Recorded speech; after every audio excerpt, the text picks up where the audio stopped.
আরেকটা রাজনীতি আছে হযরত মুহাম্মদুর রাসূলুল্লাহ সাল্লাল্লাহু আলাইহি ওয়াসাল্লামের, তোমাদের এই সব নষ্ট চরিত্র থেকে মুক্ত, সেটা ইসলামে আছে না? যার উপর ভিত্তি করে পুরা ইসলাম, তিনি ছিলেন সেই রাজনীতির প্রধান রাজনীতিবিদ। সেটা ইসলামে আছে না?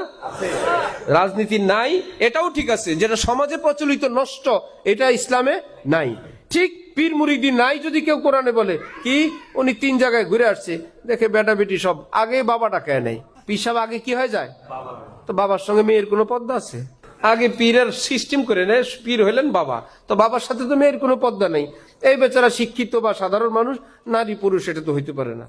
আবার ওই দুষ্টরা বলে পদ্মা হইলো দিল খারাপ থাকলে, দিল যদি সাফ থাকে তাহলে পদ্মা লাগে না। এমন জুতা পিটার দরকার। শ্রেষ্ঠ নবী হযরত মুহাম্মদুর রাসূলুল্লাহ সাল্লাল্লাহু আলাইহি ওয়াসাল্লামের দিল কি ছিল, তিনি কেন পদ্মা করছেন বল? নারায়ণগঞ্জে এক খারাপ লোক কিন্তু করছে ভালো এক কাজ। বড় এক মাদ্রাসার পাশে এসে এরকম দিল ভালোওয়ালা এক পিসে বসছে, যার দিল সাফ, এই জন্য তার পদ্মা লাগে না। একদম আসন গাড়ে বসছে, কোনোভাবেই ছাত্ররা পড়তে পারে না। পরে কঠিন এক লোক এসে একদম পিস্তল মাথার মধ্যে লাগায় বলে, যাবি না যাবি না? বলে আব্বা আজকে চলে যাবো ইনশাআল্লাহ। দিল সাফ সবাই চলে গেছে।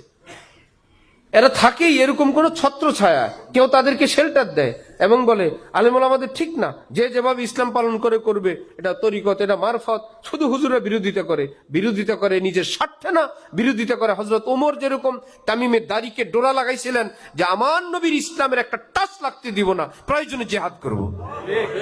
ওখান থেকে আলেম ওলামারা এত কষ্ট করেন। আল্লাহ আমাদেরকে দ্বীনের সহি বুঝ দান করেন।